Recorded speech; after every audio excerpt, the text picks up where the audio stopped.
Hello? Hello? Oh, hi. Oh, do you know what day it's today? It's April 1st. April's Fools! Gotcha!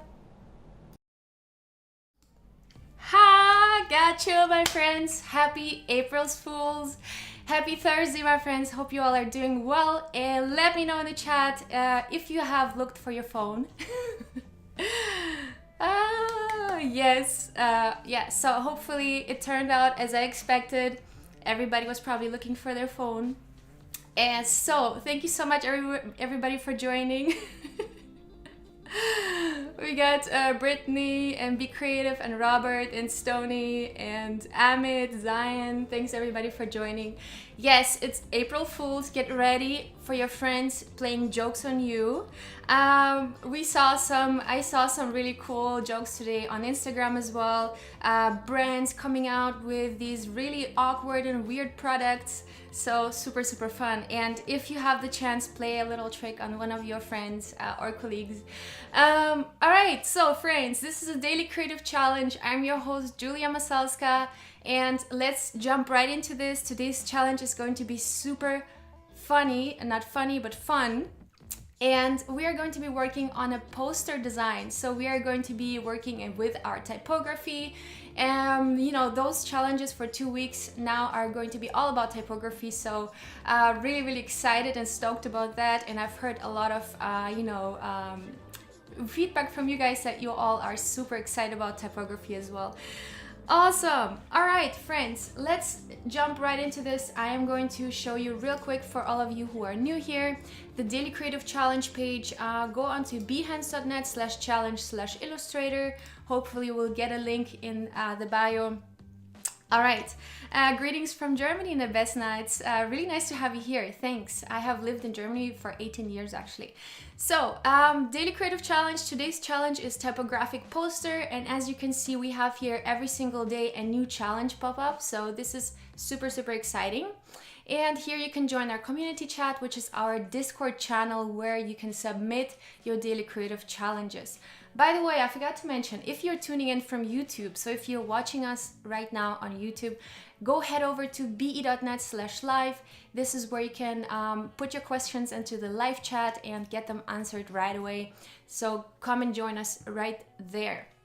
Okay, another thing that I wanted to share with you. So once you click on the community chat, you will be connected with our Discord channel. This is what it looks like. This is where all of our amazing creatives are submitting their work. I mean, check this out. This is super cool. This is the challenge number 1, where we transformed letters into a different custom letter.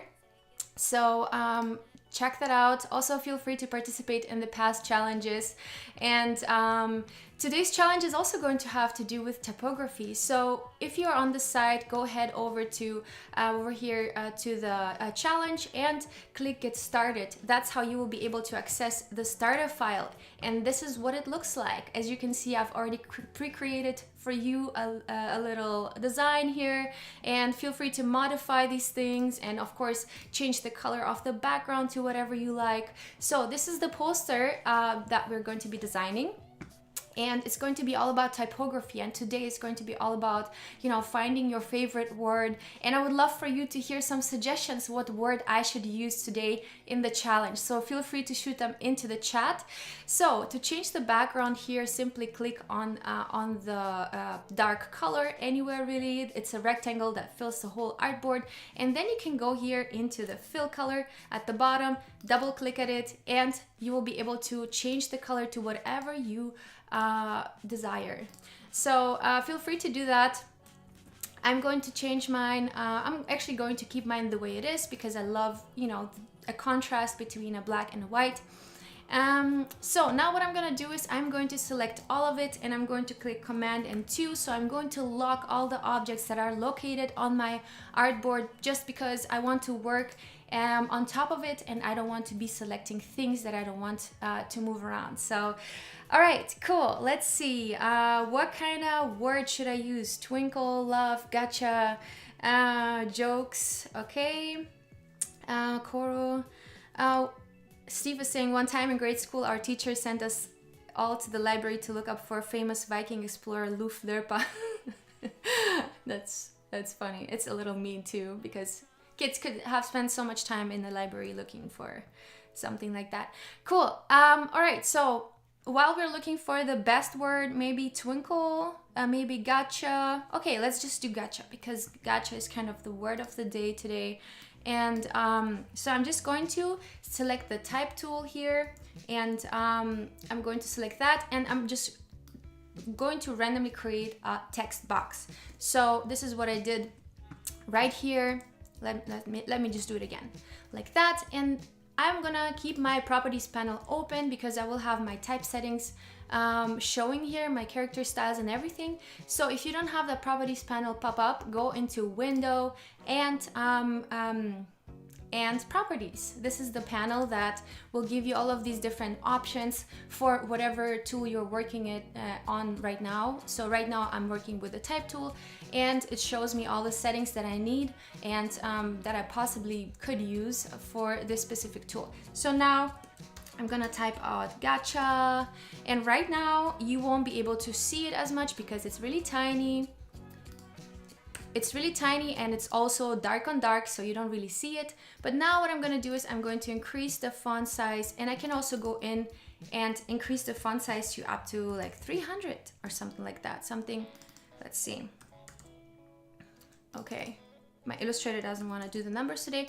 That's fine. I'm gonna do the 72 for now, and then what we're gonna do is we're gonna outline it. But first, let me find a good typeface for my word. First, let's make it white. Again, I'm going into the fill color here, and I'm gonna make it a little bit off white. And I'm gonna go back into my character styles, and I'm gonna see what typeface I could use. Active Grotesque Extended is one of my favorites right now. It's a really nice typeface, very minimalistic, and right now I'm gonna go for bold.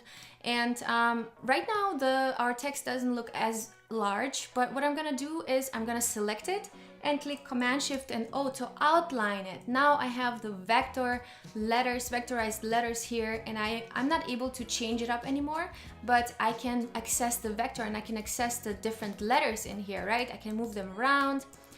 Right now, since this is a whole word, it's grouped, right? That's why whenever I select and move it around, it's acting as a group of this word that I've outlined. But if I click Command Shift and G, I'm going to ungroup these letters, and now I can move them around freely, and I can also resize them and do all kinds of funny stuff with it. So I can go in here with the direct selection tool. By the way, the selection tool will select the whole object, and the direct selection tool up here in the corner, it's right underneath the regular selection tool. It will give us access to the vector. So it will give us access to the vector points, and we can literally go in here and modify the letter the way we want to. So feel free to play around with that too. But what I'm gonna do now is first of all, I'm going to select all of these letters, and I'm going to make them way larger. So by the way, when resizing things, you want to stay proportionate. So while resizing, I'm holding Shift, and I'm going to make them larger proportionally, right? Again, I'm gonna make that a little bit bigger. Yeah, so this is approximately the size that we kind of want to get.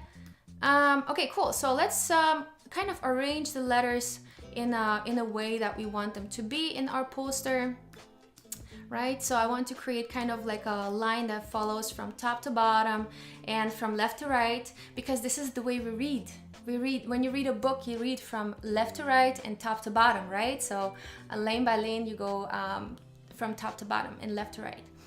So this is our natural way of reading information, and this is the reason why this arrangement of letters will make it really easy for us to read. Now let's create a bad example.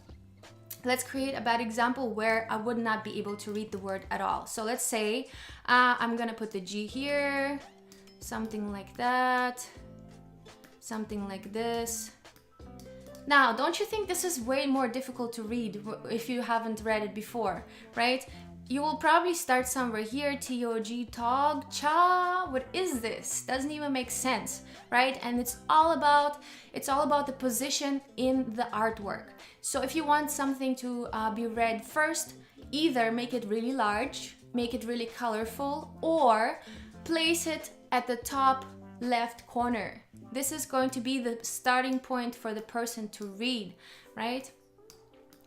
Gotcha, something like this. So we want to arrange the letters around the poster, and we can also kind of overlap them a little bit. Yeah, so I'm gonna make them just a little bit larger still, because I kind of want to fill out the poster and I want to create cool overlay effects in this. So yeah, we want to work with a larger typeface here. Cool, so today's tool that we're going to be working with is the divide tool. And what the divide tool does is it divides objects from each other. It basically creates shapes. It basically is a cutter that is being cut by another cutter. So what it does, I can show you really quick. So let's say we have a circle. We have a circle and then we have a star. And I'm gonna use the star tool, create myself a little star. Right? So now I'm gonna place them on top of each other, and the star will be having a different color. All right, so these are two objects that I've placed on top of each other. The circle is underneath on the bottom layer and the star is on the top layer, right? So now if I select both of these and in my properties panel, go onto the Pathfinder and click the little 3 dots down here for more options, I will find the divide tool, and this is what the divide tool looks like. This is exactly what I was just mentioning. It's a cookie cutter that's cutting out from another cookie cutter. So they're basically both cutting from each other, right? That means for us, when we cut this, so we have both items selected and we use the divide tool. So I'm clicking on the divide tool now, and what are we getting? We're getting all of these shapes or all of these lines that are crossing each other are cutting each other. Right? So now I have this shape, I have this shape by itself, and I have this star shape by itself. So everything has been cut into, right?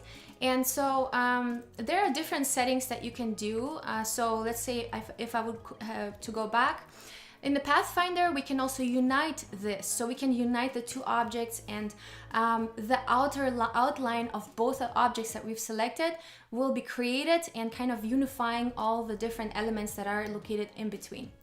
Then we have other things here as well. We have the minus front, means minus the top layer, right? So what will that do? It will remove the top layer from the bottom layer, right? The shape that's located on top will be cut from the shape that's located at the bottom. Now we have other things here as well, like exclude. So if you have two shapes that are crossing each other, it will remove the center item that both of them are crossing. And there are a lot of different other things that you can do with the Pathfinder. But today we're working with the divide tool, and it's actually one of my favorite tools because you can create some really cool shapes out of that. All right. Okay, let me know in the chat if you all have any questions. I want to make sure that everything's answered so far. Cool. Will be better. Okay. All right. So I'll try to keep my eyes on the chat also, so that we can make sure that the questions are answered. So now what are we going to do with this? We are going to select all of our letters, and now that the letters are vectorized, they're acting as shapes, right? So our letters basically are just a little bit more complex shapes. So now you can see that we have intersections, right? We have intersections between the letters. And if we use the divide tool, we'll be able to access all of these parts of the letters. So that's what we want to do.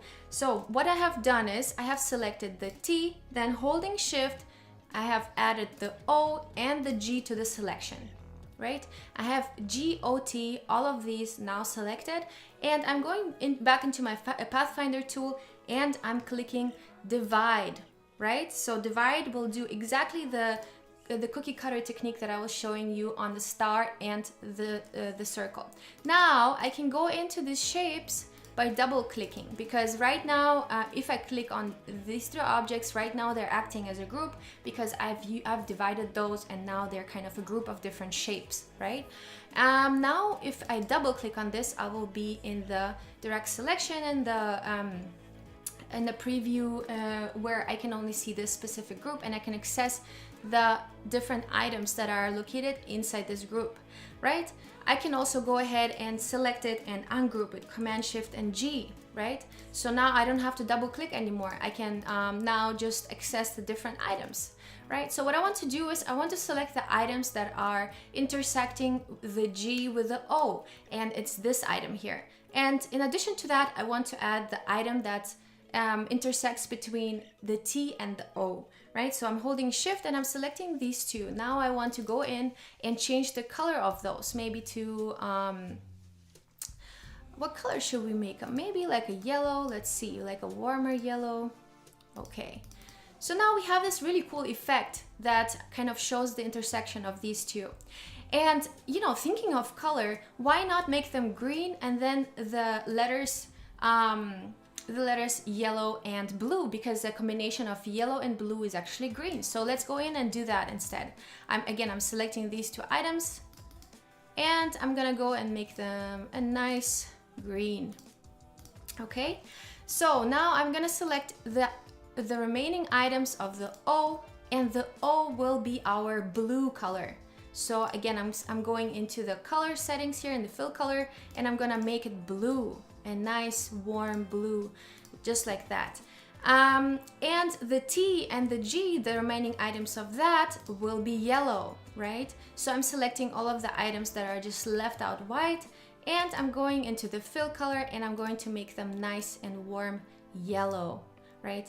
You can adjust the warmth of the yellow by moving the yellow undertone a little bit more into the orange direction, and that's how you will get a little warmer yellow. Okay.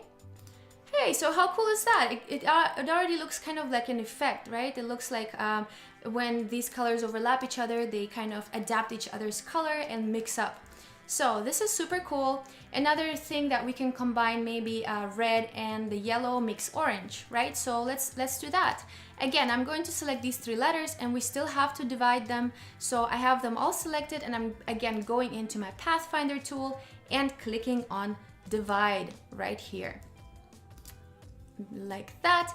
And again, I'm going to select this group and I'm going to click Command Shift and O to Command Shift and G, sorry, to ungroup it. And now again, we can access all of these different parts. Again, I'm going to select the spaces where the letters intersect. So here, this is a part where the C and the H overlap each other. And here, another part where the H and the A are overlapping each other. So I'm holding Shift and I'm selecting these two objects. Again, I'm going into the fill color, and what did we say? Orange, right? We want to create a mix of yellow and red. Okay, so orange will be the in-between color, and now let's create our yellow and red. So let's make the H, the remaining parts of the H, yellow, and we can also use the same yellow as we have up here by selecting the parts of the H and then clicking the I on your keyboard for the eyedropper. And now you can see I have the eyedropper tool here popping up.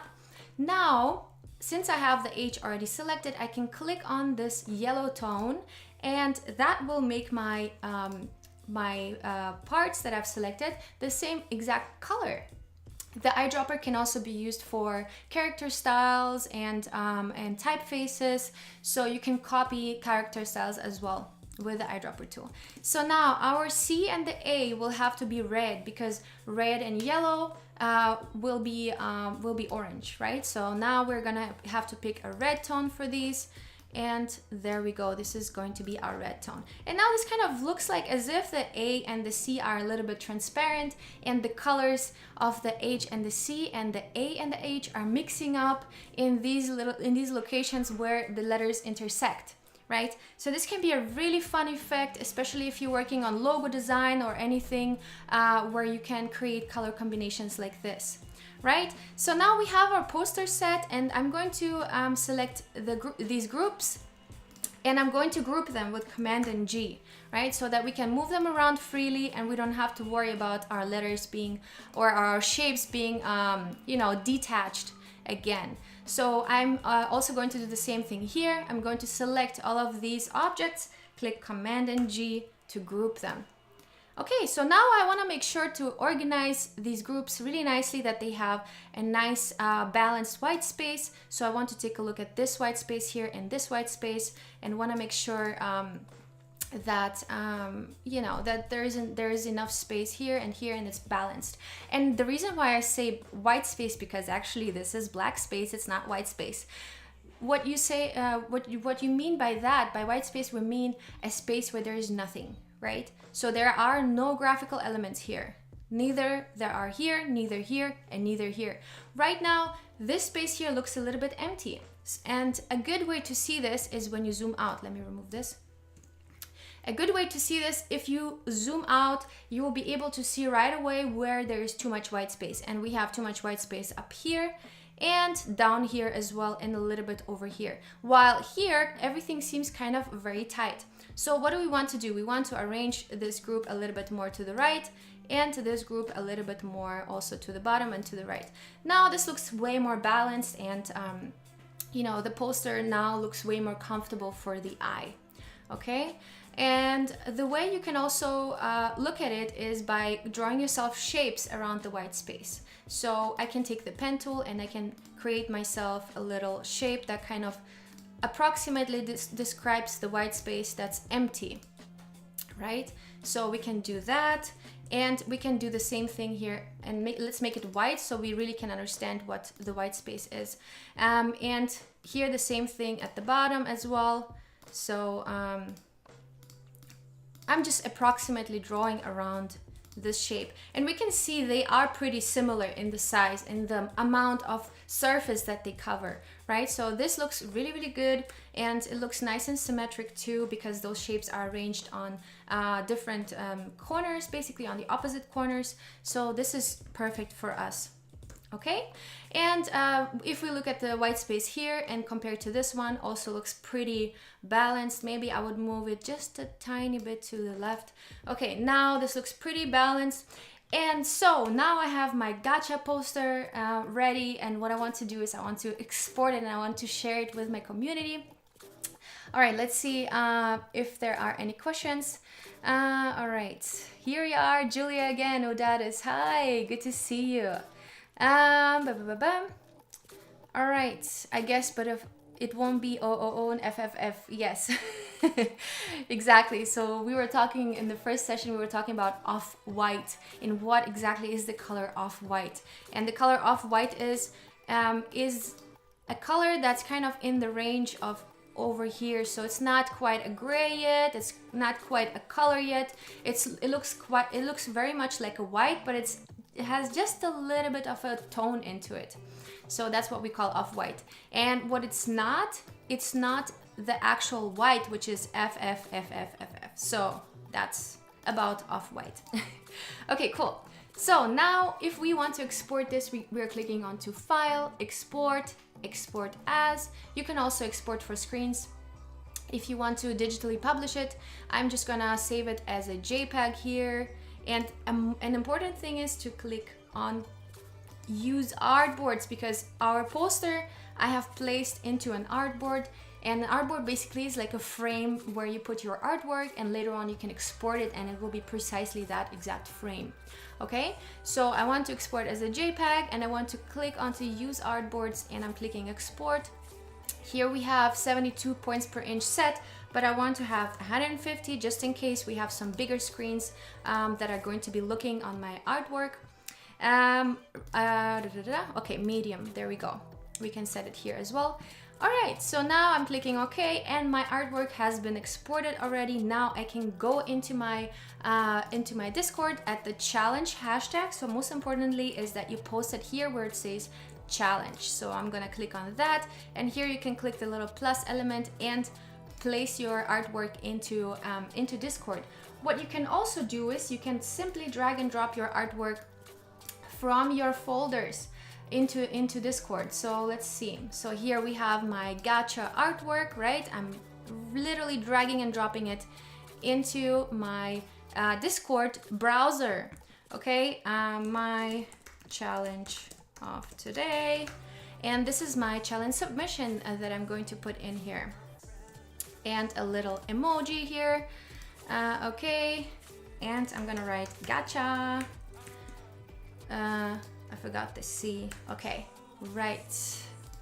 Okay, cool. I have posted my challenge. I want to see what you all come up with. I want to see what you all are going to be designing. And I see a lot of cool reactions coming up here already. Super cool. Thank you so much, guys. All right, so my friends, thank you all so much for joining again today. I'm super excited to see what you all come up with. And make sure to stay tuned for the next stream. And I will see you guys tomorrow, same time, same place. Happy April's Fools. Have a nice day. Bye-bye.